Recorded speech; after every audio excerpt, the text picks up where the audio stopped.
السلام عليكم ورحمة الله وبركاته. الحمد لله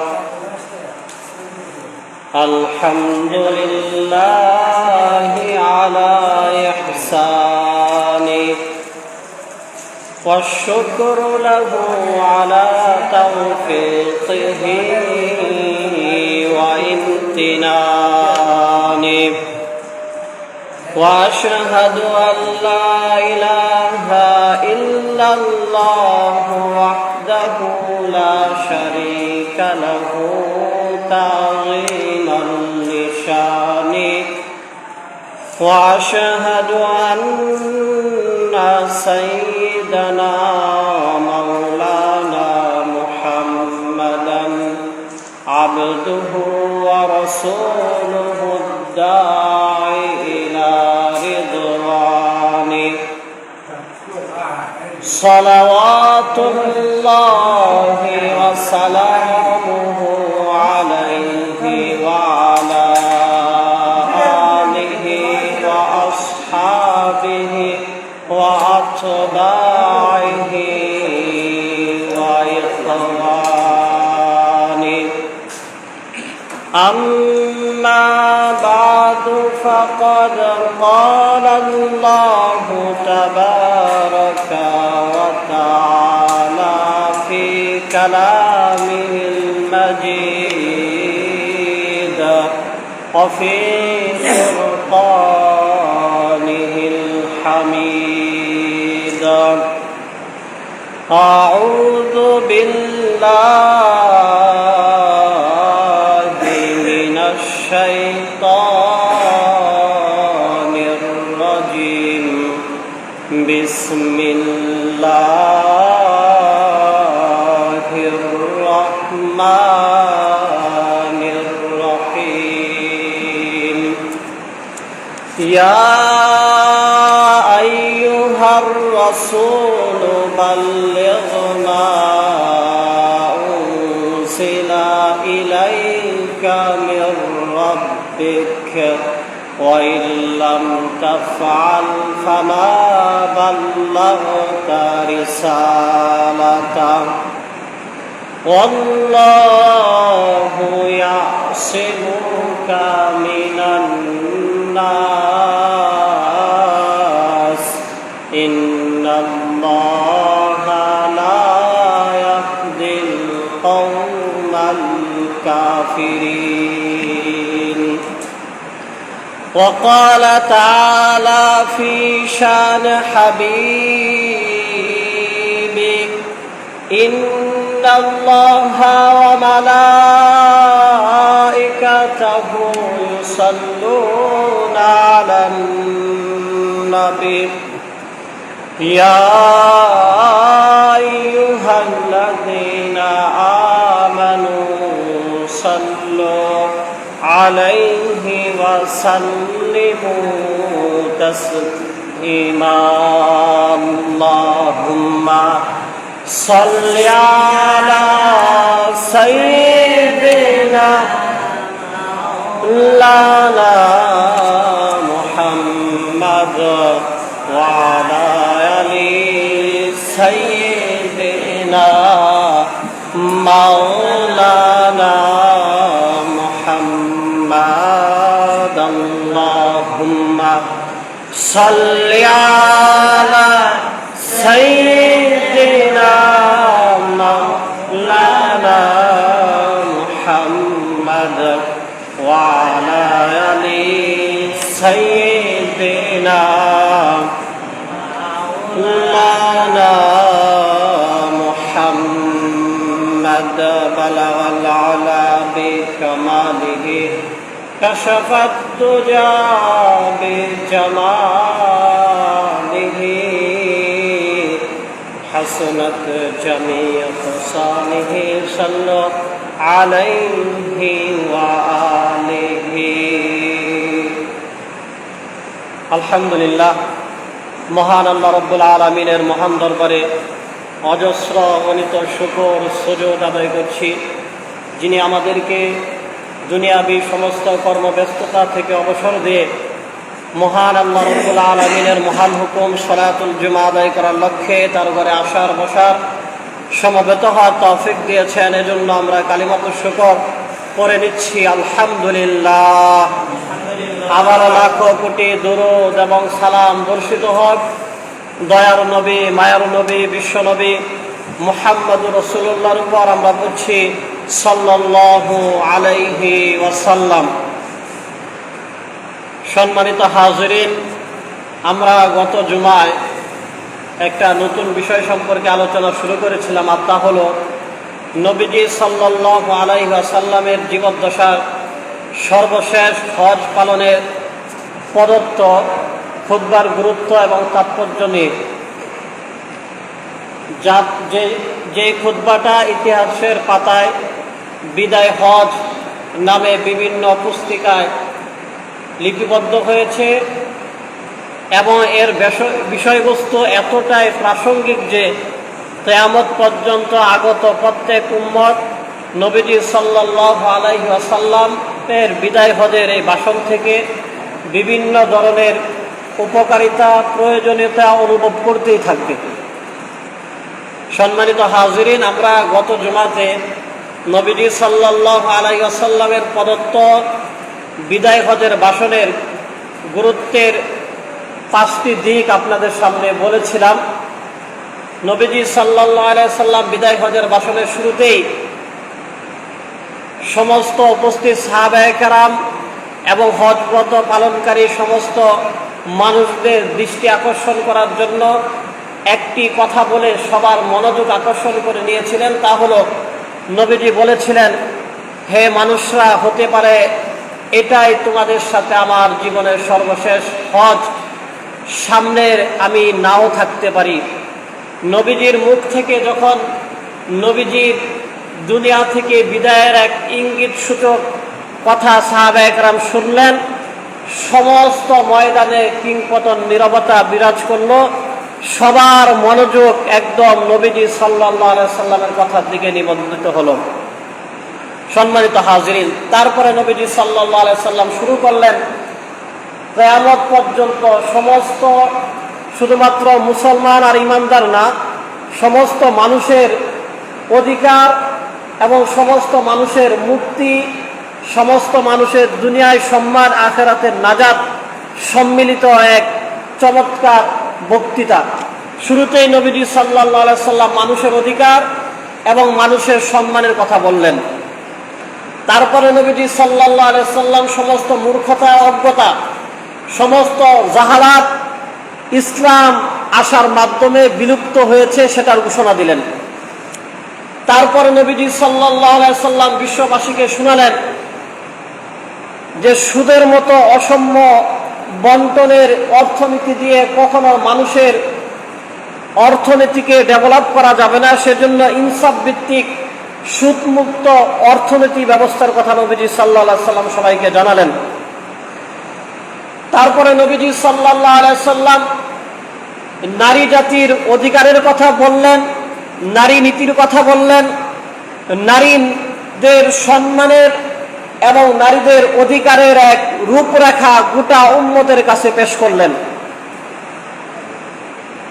সাথে সাথে নবীজি সাল্লাল্লাহু আলাইহি ওয়াসাল্লাম সমস্ত মানুষ এক আল্লাহর গোলাম, সমস্ত মানুষ এক আদমের সন্তান, সবাই এক ভ্রাতৃত্বের বন্ধনে আবদ্ধ, গোটা মানব সম্প্রদায়ের সাম্য, ঐক্য এবং একতার কথা নবীজি সাল্লাল্লাহু আলাইহি সাল্লাম তুলে ধরলেন। সম্মানিত হাজিরিন, এই 5টি পয়েন্টের বিস্তারিত আপনাদেরকে গত জুমাতে বলা হয়েছে। আজকে যে বিষয়গুলো বলা হচ্ছে, বিদায় হজের ভাষণে আরেকটি ঐতিহাসিক বক্তব্য নবীজি সাল্লাল্লাহু আলাইহি সাল্লাম দিয়েছিলেন, আর তা হলো নবীজি বলেছিলেন যে শয়তানের সমস্ত ফিতনা থেকে তোমাদেরকে সতর্ক থাকতে হবে। নবীজি ঘোষণা করে দিয়েছিলেন যে ইন্না শাইতানা ক্বাদ আইসু আইয়াবুদা ফি আরদিকুম হাযিহি আবাদান। নবীজি বলেছিলেন যে নিশ্চয় আজকের সময় থেকে সমস্ত শয়তানরা তোমরা তাদের ইবাদত বন্দেগী করবে এটার বিষয়ে শয়তানরা নিরাশ হয়ে গেছে। অর্থাৎ শয়তান নিজেরাও জানে যে আর কখনো মানুষ তাদের ইবাদত বন্দেগী করবে না। তাদের শয়তানের ছল ছাতুরি, শয়তানের ধোঁকা সম্পর্কে মানুষ জেনে গেছে। দুনিয়াতে আর শয়তানের ইবাদত বন্দেগী মানুষ করবে না, শয়তান নিরাশ। তবে ওয়ালাকিন্নাহু সায়াকুনু মুতাআন ফিমা সিওয়া যালিকা মিম্মা তুহাররিকুনা মিন আমালিকুম। তবে নবীজি সাল্লাল্লাহু আলাইহি ওয়াসাল্লাম সাথে সাথে এটা বললেন, তবে মানুষ তাদের আমল করার ক্ষেত্রে কিছু কিছু বিষয়ে শয়তানের আনুগত্যকে মেনে নেবে, তারা আমলকে ছোট করে দেখবে। অর্থাৎ ইসলামের কোনো বিধিবিধান, ইসলামের কোনো রীতিনীতি শুধুমাত্র এই চিন্তা থেকে তারা পালন করে না যে এটা একটা সামান্য বিষয়। নবীজি বলেন এটা এক রকমের শয়তানের আনুগত্য করা। মোট কথা হলো ইসলামের এ টু জেড যা আছে, ইসলামের জায়েজ থেকে নিয়ে একদম সর্বোচ্চ বিধান ফরজ পর্যন্ত, ইসলামের জায়েজ থেকে নিয়ে একদম সর্বোচ্চ বিধান ফরজ পর্যন্ত, ইসলামী শরিয়ার একদম ছোট থেকে বিধান নাজায়েজ থেকে হারাম পর্যন্ত যত বিধিবিধান আছে, যত আদেশ আছে, যত নিষেধ আছে, নবীজি সাল্লাল্লাহু আলাইহি ওয়াসাল্লাম বলেন সবগুলোকে গুরুত্বের সাথেই পালন করতে হবে। যখনই কোনো বিষয়কে মানুষ ছোট করে দেখবে, কোনো আমলকে ছোট করে নিবে, এটা যেন সে শয়তানের আনুগত্যকেই মেনে নিল, যদিও শয়তান নিরাশ যে তার ইবাদত কেউ করবে না, কিন্তু আমলকে যখন ছোট করে দেখবে এর মাধ্যমেই শয়তানের আনুগত্য করা হবে। কারণ যখনই আমলকে ছোট করে দেখবে সে আমল করবে না, ছেড়ে দেবে। তাহলে নবীজির এই ভাষণের এই অংশটুকু দ্বারা আমাদের জন্য শিক্ষা, আমাদের জন্য জানার বিষয় হলো কোনো বিধানকে, ইসলামের কোনো হুকুমকে ছোট করে দেখা যাবে না, ছোট মনে করে ছেড়ে দেওয়া যাবে না। তারপরে নবীজি সাল্লাল্লাহু আলাইহি ওয়াসাল্লাম দাস দাসী যারা সমাজের একদম নিম্ন স্তরের মানুষ, যাদেরকে সমাজ স্বাভাবিক মানুষের সম্মান দিত না, নবীজি তাদের অধিকারের কথা তুলে ধরলেন। নবীজি বললেন যে আম্মা রাকিকুম ফাতইমুহুম মিম্মা তাকুলুন ওয়ালবিসুহুম মিম্মা তালবাসুন। নবীজি ঘোষণা দিয়ে দিলেন যে হে মানুষ সকল, তোমরা তোমাদের যে সমস্ত অধীনস্থ দাস দাসী আছে, যারা তোমাদের বাধ্যগত, যারা তোমাদের অধীনস্থ, যাদের খাওয়া দাওয়া, যাদের ভরণ পোষণ, যাদের পোশাক পরিচ্ছেদের দায়ী দায়িত্ব তোমাদের উপর অর্পিত, তোমরা তাদের অধিকারের ব্যাপারে সচেতন থাকবে। ফাতইমুহুম মিম্মা তাকুলুন, তাদেরকে তোমরা তাই খাওয়াবে তোমরা নিজেরা যা খাবে। ওয়ালবিসুহুম মিম্মা তালবাসুন, তাদেরকে চেষ্টা করবে ওই ধরনের পোশাক পরিচ্ছদ দিতে তোমরা যে রকম পোশাক পরিচ্ছদ পরো। সম্মানিত হাজরিন, নবীজি সাল্লাল্লাহু আলাইহি ওয়াসাল্লাম বিদায় হজের ভাষণে শুধুমাত্র ইসলামের দিকগুলো বলেছেন তেমন না, শুধুমাত্র মানুষের এলিট শ্রেণীর মানুষ, সমাজের উচ্চ পর্যায়ের মানুষ তাদের কথা বলেছেন তেমন না। নবীজি সর্বশ্রেণীর মানুষের কথা বলেছেন, নারীদের কথা বলেছেন, পুরুষদের কথা বলেছেন। যেমন স্বাধীন মানুষদের কথা নবীজি বলেছেন, অনুরূপভাবে নবীজি সাল্লাল্লাহু আলাইহি সাল্লাম যারা গোলাম, যারা দাস দাসী, তাদের অধিকারের কথা বলে দিয়েছেন। এজন্য সম্মানিত হাজরিন, নবীজি সাল্লাল্লাহু আলাইহি সাল্লামের সিরাতের চর্চা, নবীজি সাল্লাল্লাহু আলাইহি সাল্লামের সিরাতের আলোচনা, নবীজি সাল্লাল্লাহু আলাইহি সাল্লামের সিরাতের বাস্তবায়নের মাধ্যমে গোটা জগতে মানবাধিকার প্রতিষ্ঠা হবে। এছাড়া যতই বিভিন্ন সংস্থার মানবাধিকারের আন্দোলনই করা হোক না কেন, নবীজি যে থিওরির কথা বলে দিয়েছেন, যে থিওরি দিয়ে দিয়েছেন, তার থেকে উত্তম কেউ দিতে পারে নাই, পারবেও না। সব বিষয়ের কথা আর বলবো কি, আমাদের এই স্বাধীন বাংলাদেশের সবচেয়ে বৃহত্তর বাজেট ঘোষণা হয়েছে এইবার। লক্ষ্য করলে দেখা যায় এই বাজেট শুধুমাত্র বড় পকেটগুলোকে আরো বড় করবে, আর যারা ছোট আছে তাদেরকে চুষে মুষে নিতেই থাকবে। কেমন যেন শুধু তেলের মাথায় তেল দেয়, অবস্থা হলো এমন। কিন্তু নবীজি সাল্লাল্লাহু আলাইহি সাল্লাম রাহমাতুল আলামিন তিনি সবার কথাই বলেছেন, কাউকে বাদ দেন নাই। এজন্য নবীজির সিরাত হলো সমস্ত মানুষের অধিকারের কথা, সমস্ত মানব সম্প্রদায়ের আন্দোলন, সমস্ত মানুষের অধিকারের সম্মিলিত বয়ান হলো নবীজি সাল্লাল্লাহু আলাইহি সাল্লামের সিরাত।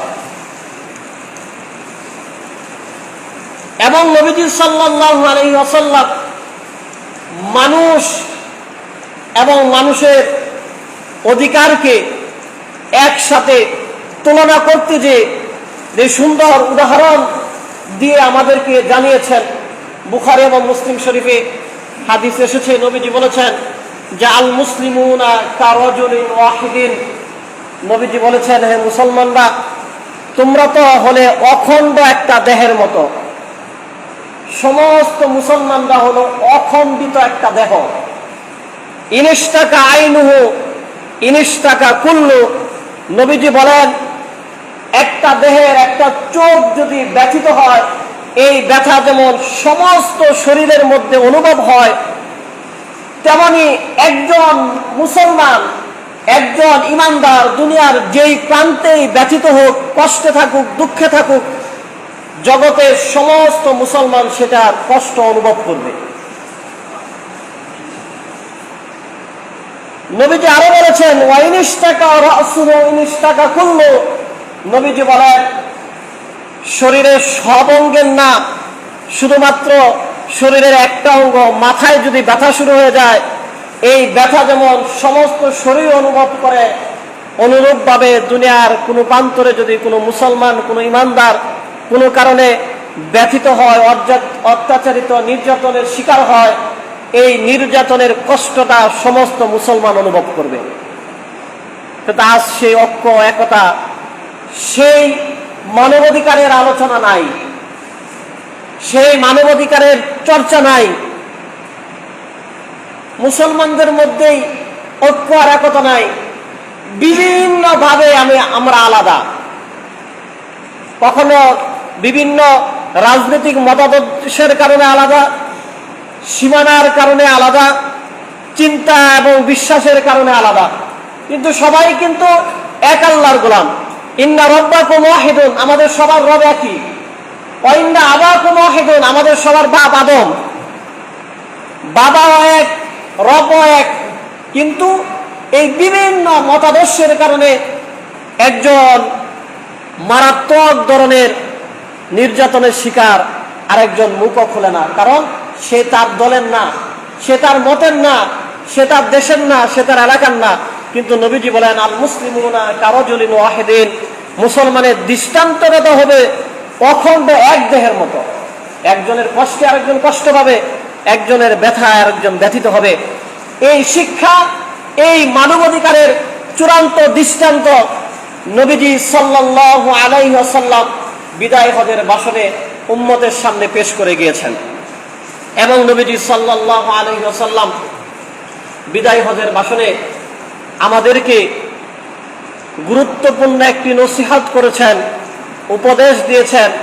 তা হলো, তোমরা যদি সিরাতুল মুস্তাকিমের উপর থাকতে চাও, তোমরা যদি ওই পথের উপর থাকতে চাও যেই পথ, যেই পদ্ধতি তোমাদেরকে জান্নাতে নিয়ে যাবে, তাহলে তোমাদেরকে দুইটা জিনিসকে ধরে রাখতে হবে।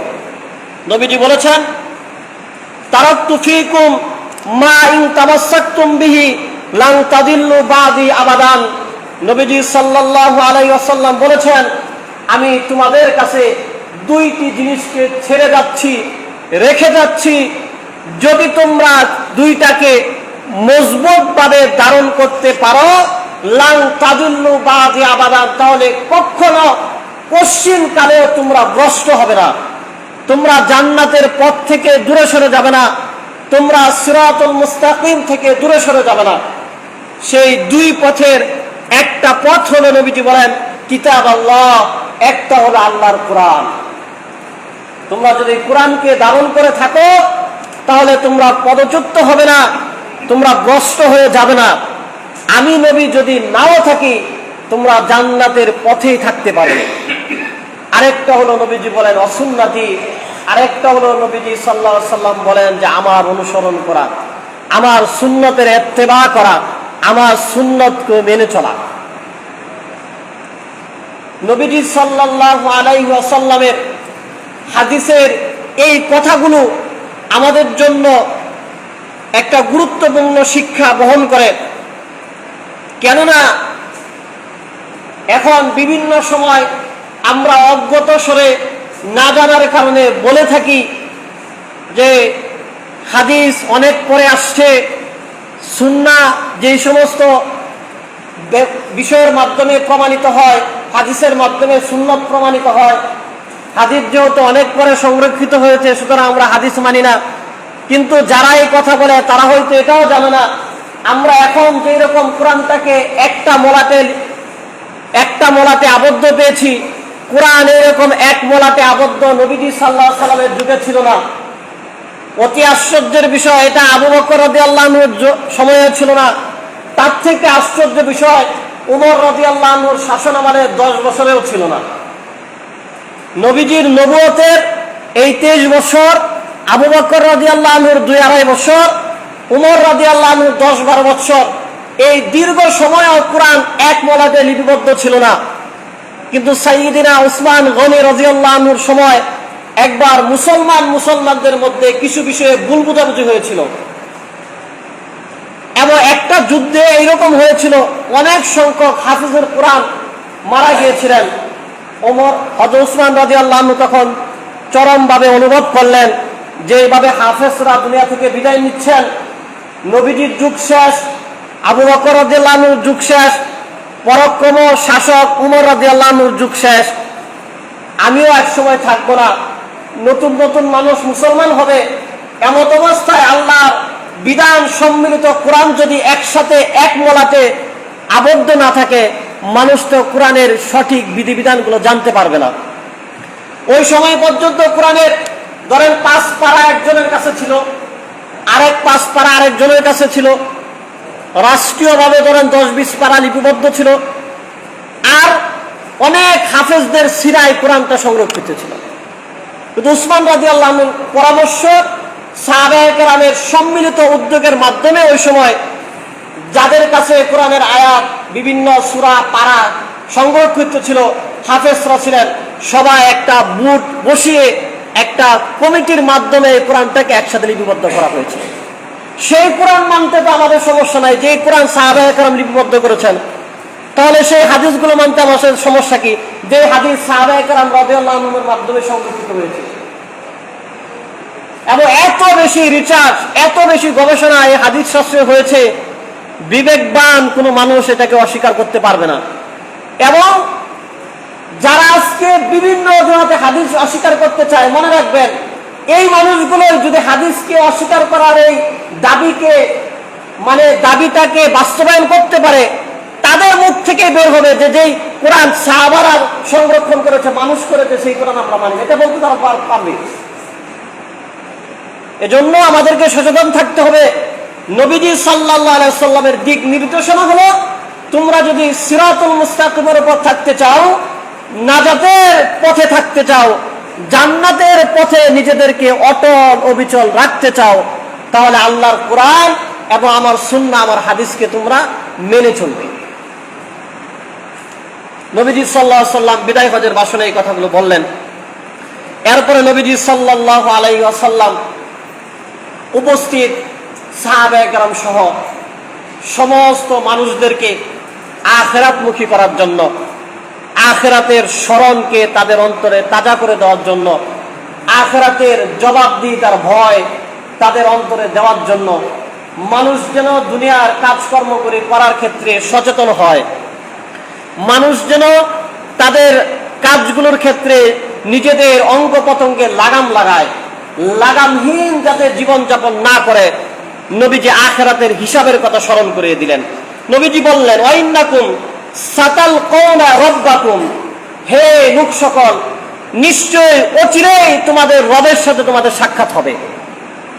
যে আল্লাহ তোমাদেরকে বানিয়েছেন, তোমাদের জান দিয়েছেন, তোমাদের মান দিয়েছেন, তোমাদের মাল দিয়েছেন, তোমাদের সব কিছুর ব্যবস্থাপনা যে আল্লাহ করেছেন, সেই রবের সাথে খুব তাড়াতাড়ি তোমাদের সাক্ষাৎ হবে।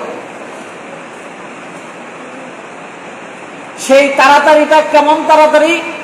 এমনও হতে পারে আমরা সাজুগুজু করে রেডি যে একটা অনুষ্ঠানে যাব, এই সাজুগুজু অবস্থায় শরীরের এই সুন্দর পোশাকটা খুলে এই রঙিন পোশাক শরীর থেকে নামিয়ে শরীরে সাদা কাফন পরিয়ে দিতে পারে। এত তাড়াতাড়ি সাক্ষাৎ হয়ে যেতে পারে।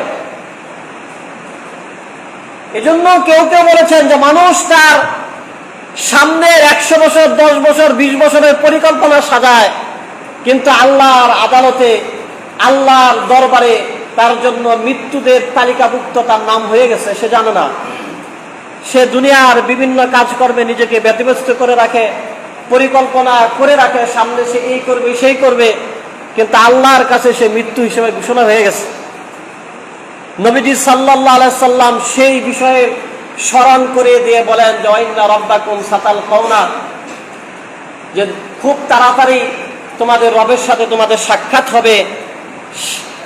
এতটুকু বললে কিন্তু বেশি একটা সমস্যা ছিল না। সাথে সাথে নবীজি বললেন, ফায়াস আলুকুম আন আমালিকুম, সাক্ষাৎ হইলেই তোমাদেরকে তোমাদের রব তোমাদের আমল সম্পর্কে জিজ্ঞাসা করবেন। সুতরাং লাগামহীন জীবনযাপন করা বন্ধ করে দাও। মন যেটা চায় সেটা করা বন্ধ করে দাও। মন যেভাবে চায় সেভাবে চলা বন্ধ করো। আল্লাহ যেভাবে চলতে নির্দেশ করেছেন, নবীর সিরাত, নবীর সুন্নাত যেভাবে চলতে বলে সেভাবে জীবনযাপন করো। সূরা বনী ইসরাঈলের 13 থেকে 15 নং আয়াতে আল্লাহ সুবহানাহু ওয়া তাআলা সুন্দর দৃষ্টান্ত মানুষের সামনে তুলে ধরেছেন।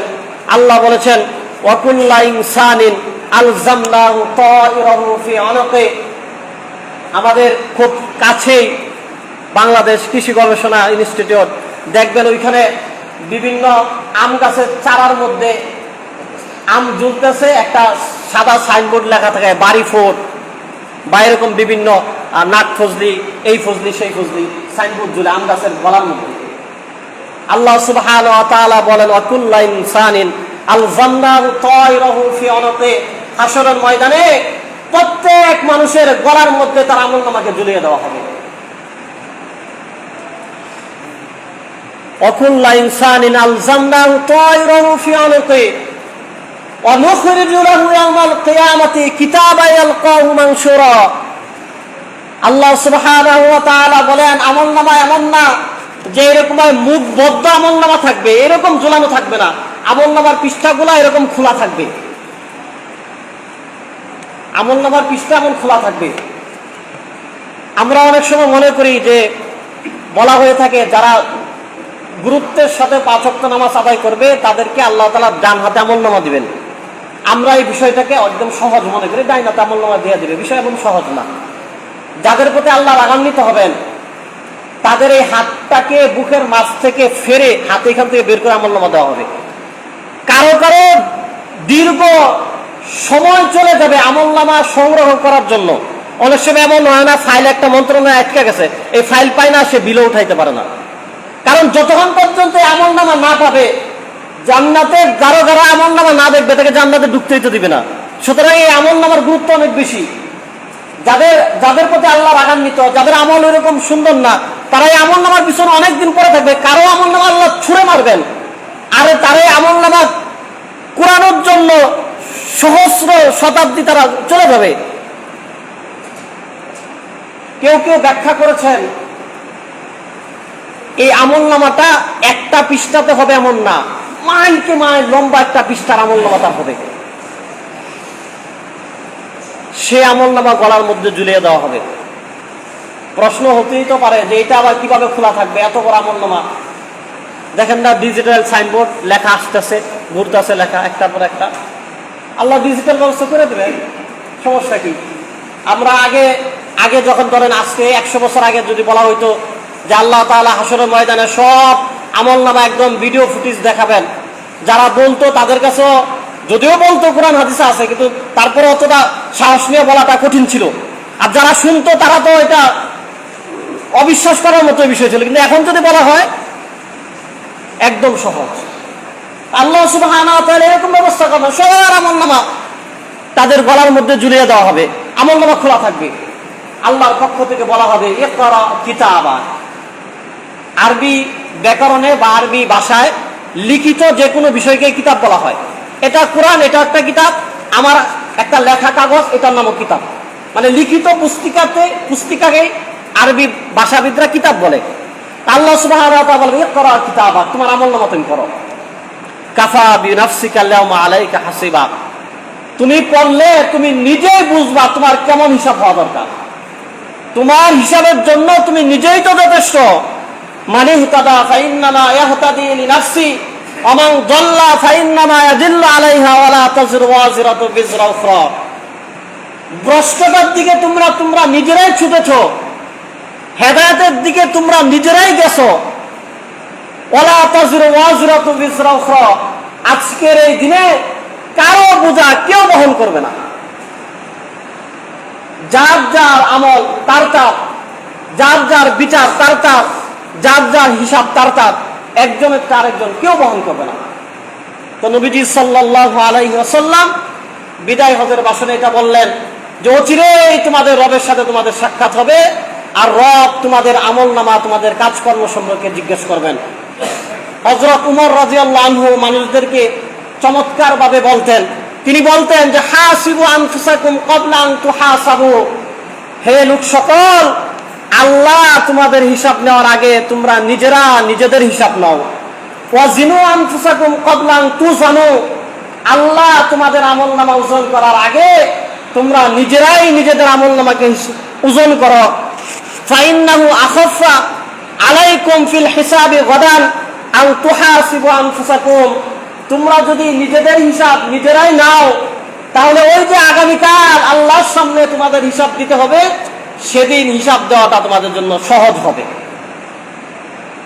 এরপরে উমর রাদিয়াল্লাহু আনহু বলতেন ইয়াউমাইযিন তুআরাদুনা লা তাখফা মিনকুম খাফিয়া, কোরআনের আয়াত পড়তেন যে ইয়াউমাইযিন তুআরাদুনা লা তাখফা মিনকুম খাফিয়া, যেমন একটা দিন আসবে সেদিন সব কিছু প্রকাশ হয়ে যাবে, কোনো কিছুই গোপন থাকবে না, কেউ কিছু গোপন রাখতেও পারবে না। দুনিয়াতে হয়তো কখনো কোনোভাবে কোনো অপরাধকে দামাচাপা দিয়েছে, দুনিয়ার বিচারালয় থেকে সে বেঁচে গেছে, কিন্তু আল্লাহ বলেন ইয়াউমাইযিন তুআরাদুনা লা তাখফা মিনকুম খাফিয়া, সেদিন কোনো কিছু গোপন থাকবে না, সব কিছু প্রকাশ হয়ে যাবে।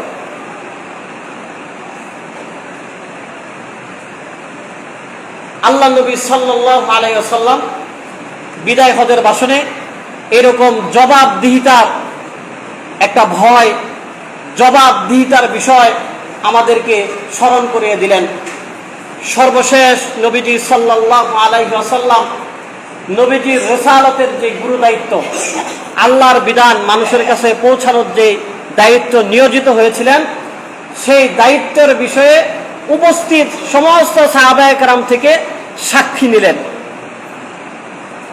এবং এই দায়িত্বের বিষয়ে কোরআনেও আল্লাহ সুবহানাহু ওয়া তাআলা নবীজিকে খুব কড়া করে নির্দেশ দিয়েছেন। সূরা মাইদায় এসেছে, আল্লাহ তাআলা বলেছেন ইয়া আইয়ুহার রাসূল বাল্লিগ মা উনজিলা ইলাইকা মির রাব্বিক, হে রাসূল, আপনি আপনার কাছে যা কিছু পাঠানো হয়েছে, অবতীর্ণ করা হয়েছে, সব কিছু আপনি মানুষের কাছে পৌঁছে দিবেন। ওয়া ইল্লাম তাফআল ফামা বাল্লাগতা রিসালাতা, যদি এমনটা না করেন তাহলে আপনার রিসালাতের দায়িত্ব এটা পরিপূর্ণ হবে না। আল্লাহু ইয়াসিমুকা মিনান নাস, আপনি আল্লাহকে ভয় করবেন, কোনো মানুষকে ভয় করার কোনো দরকার নাই। কোন মানুষ কি বললো, কি মনে করলো, সেগুলোর পিছনে আপনি কর্ণপাত করবেন না। আল্লাহর যেই বিধান আপনাকে যখন জানানো হয়েছে আপনি সেটা মানুষের কাছে পৌঁছে দিবেন। তো নবীজি সাল্লাল্লাহু আলাইহি সাল্লাম যেহেতু জীবনের সর্বশেষ হজ, এইরকম সবার একত্রে সম্মিলিত উপস্থিতি আর নাও হতে পারে, সেজন্য নবীজি সবাইকে উদ্দেশ্য করে বলেন, আলা হাল বাল্লাগতু, হে উপস্থিত সাহাবীরা, আমি কি সবকিছু তোমাদের কাছে পৌঁছে দিতে পেরেছি? এটা শোনার পরে সমস্ত সাহাবীরা বললেন, ক্বালু নাম। ক্বালা আল্লাহুম্মা শাহাদতুম। সব সাহাবারা যখন বললেন যে হে নবী, আপনি আমাদেরকে সবকিছু পৌঁছে দিয়েছেন, তখন নবীজি বললেন, আল্লাহুম্মা শাহাদতুম। নবীজি সাল্লাল্লাহু আলাইহি সাল্লাম বললেন, হে আল্লাহ, তুমি সাক্ষী থাকো, এই যে সবাই এই কথা মেনে নিয়েছে যে আমি আমার দায়িত্ব সবাইকে পৌঁছে দিয়েছি। যখন বিদায় হজের ভাষণ, বিদায় হজের বক্তব্য দেওয়া শেষ, জিবরাইল আলাইহিস সালাম নবীজির কাছে আসলেন। এসে নবীজিকে প্রশ্ন করলেন, ইয়া রাসূলুল্লাহ, আপনার যা কিছু বলার আপনি কি সব কথা বলে দিয়েছেন না আরো কিছু বলবেন? তখন নবীজি সাল্লাল্লাহু আলাইহি সাল্লাম জিবরাইল আলাইহিস সালামকে বললেন, হে জিবরাইল, আমার আর কিছু বলার নাই, আমার যা যা বলার ছিল আমি সব উম্মতদেরকে বলে দিয়েছি। এজন্য সর্বশেষ এই কথাটুকুকে সামনে রেখে যারা নবীজি সাল্লাল্লাহু আলাইহি সাল্লামের সিরাত, নবীজি সাল্লাল্লাহু আলাইহি সাল্লামের বিদায় হজের ভাষণটাকে বিভিন্ন দিক থেকে পর্যালোচনা করেন, এটা তাৎপর্য মানুষকে তুলে ধরতে চান, সবাই এটাই বলেন যে নবীজি সাল্লাল্লাহু আলাইহি সাল্লামের বিদায় হজের ভাষণটা এত বেশি প্রাসঙ্গিক থাকবে কিয়ামত পর্যন্ত যে এটার প্রয়োজনীয়তা সবাই সবসময় অনুভব করবে। এবং কেউ যদি নবীজি সাল্লাল্লাহু আলাইহি সাল্লামের এই বিদায় হজের ভাষণের যেই মূল বিষয়গুলো মানুষদেরকে নবীজি সাল্লাল্লাহু আলাইহি সাল্লাম জানিয়েছেন সেগুলোর উপর আমল করে, তাহলে মানুষ যেই ধরনের দাবিগুলো বিভিন্ন সময় দুনিয়াতে উত্থাপন করতে চায়, নারীর অধিকার, মানব অধিকার, অর্থনীতির অধিকার, এই বিভিন্ন দিক মানুষ দাবি করতে চায়, যদি নবীজি সাল্লাল্লাহু আলাইহি সাল্লামের বিদায় হজের ভাষণের তাৎপর্য এবং পর্যালোচনা করে তাহলে দেখবে যে এই অধিকারের কথাগুলো ইসলাম ধর্মে অনেক আগেই একদম একটা গুরুত্বপূর্ণ সম্মেলনের মাধ্যমে সবাইকে জানিয়ে দেওয়া হয়েছে। আল্লাহ সুবহানাহু ওয়া তাআলা নবীজি সাল্লাল্লাহু আলাইহি ওয়াসাল্লামের এই বিদায় হজের যেই গুরুত্বপূর্ণ দিক নির্দেশনাগুলো নবীজি আমাদেরকে দিয়েছেন সেগুলো জানার এবং মানার তৌফিক আমাদের সবাইকে দান করে, সবাই বলে আমিন। মুহতারাম হাজিরিন, সর্বশেষ একটা বিষয় যেটা না বললেই নয়, সেটা হলো আমরা জানি যে সারা বিশ্বব্যাপী এক মোহ, এক আলোড়ন শুরু হয়েছে, যেটাকে বিনোদনের মাধ্যম যদিও বলা হয়ে থাকে, কিন্তু এর মাধ্যমে যতটুক না বিনোদন, যতটুক না সুস্থতার প্রকাশ, তার থেকে বেশি গুনাহ এবং আল্লাহর অবাধ্যতার প্রকাশ। সেটা হলো ফুটবল বিশ্বকাপ। এটা জায়েজ না জায়েজ, হালাল হারাম, সেই বিষয়গুলো প্রাসঙ্গিক, সেগুলো আমি বলছি না। আমি যেই জিনিসটা বলছি যে ধরেন তর্কের খাতিরে বা কোনো কারণে আপনি মনে করলেন যে এটা আমার এখন সময় আছে, এখন আমার কোনো ব্যস্ততা নাই, কোনো ইবাদত বন্দেগীর সময়ও নাই, এখন আমি ফুটবল খেলা দেখব, আপনি দেখলেন, এটা আপনাকে কেউ বাধা দিয়ে রাখবে না, এটা ইমাম সাহেব রাখবে না, আল্লাহর ফেরেশতারা আপনার হাতে মাথায় বাড়িও দিবে না। কিন্তু যদি আপনি সাপোর্টিং করতে যে আরেকজনের মাথায় বাড়ি দেন, ইসলাম বলে এরকম বাড়ি দেওয়া যাবে না। দলের সাপোর্ট করতে দেয়া একজন আরেকজনের মাথায় বাড়ি দিবে এবং একজন আরেকজনকে ঠাট্টা বিদ্রুপ কটূক্তি করবে, এগুলো জায়েজ না। কারণ আমরা সূরা হুজুরাতের আলোচনার মধ্যে দেখছি আল্লাহ কত গুরুত্বের সাথে নিষেধ করছেন যে তোমরা একজন আরেকজনকে ঠাট্টা করবে না, একজন আরেকজনকে ছোট করবে না, একজন আরেকজনের দোষ দেখবে না। কিন্তু এবং দেখা যায় যাদের সাপোর্ট আমরা করার জন্য এক মুসলমান আরেক মুসলমানকে হেয় করে, কটূক্তি করে, ঠাট্টা করে, মারে, তার সম্মানহানি করে, ওই সমস্ত দেশগুলো বিভিন্ন সময় আমাদের নবীকে নিয়েও কটূক্তি করছে, তারা চুপ ছিল। এবং দেখা গেছে তারা তাদের স্বার্থে, রাশিয়ার সাথে তাদের স্বার্থের অমিল হয়েছে, রাশিয়াকে তারা ব্যান করে দিচ্ছে। কিন্তু এই যে লাস্ট কয়েক বছর যাবৎ ফিলিস্তিনের মুসলমানদেরকে যে ইসরায়েল মারলো, ইসরায়েলকে তারা ব্যান করে নাই। যদিও বাহ্যিকভাবে এটা একটা বিনোদন বা বাহ্যিকভাবে মানে এটাকে একটা খেলাকে মনে করি, কিন্তু ইসলামের শত্রুরা এটাকে শুধুমাত্র খেলার ভিতরে সীমাবদ্ধ রাখে না, এটাকে তারা তাদের এজেন্ডা বাস্তবায়নের মধ্যেই রাখে। এজন্য আমরা যারা খেলা দেখি তারা তো দেখবই, এটা আমি যতই বলি আপনি যতই বলেন দেখুক, তারে, কিন্তু আমরা এটাকে কেন্দ্র করে কারোর সাথে মারামারি করব না এবং কাউকে কটূক্তি করব না, এবং আমরা এটাকে কেন্দ্র করে এই ধরনের টাকা পয়সা খরচ করব না যেটা অপচয়ের অন্তর্ভুক্ত হয়। দেখলাম অনলাইনে এক ব্যান চালক, মাথা কতটা নষ্ট হয়েছে, ব্যান চালক, সে 50,000 টাকা তারপর বউকে দেয়া কিস্তি থেকে উঠাইছে আর্জেন্টিনার পতাকা বানানোর জন্য। আরেকজন, সে এরকম নিম্ন আয়ের মানুষ, সে 7.5 মাইল জার্মানির পতাকা লাগাইছে। এই যে মূর্খতা, নবীজি বিদায় হজের ভাষণে বলেছেন সমস্ত মূর্খতা আজকে থেকে বিলীন। মুসলমান হবে সচেতন, মুসলমান সহজ সরল হলেও বুদ্ধিমান হবে। মুসলমানের স্বভাব হবে সে সহজ সরল হবে, অনেক বেশি পেঁচগোছ না থাকলেও সে বুদ্ধিমান হবে। কিন্তু আজকে এই বুদ্ধি কোথায় খাটায়? এই জন্য এই ধরনের নির্বুদ্ধিতার কাজ করা যাবে না।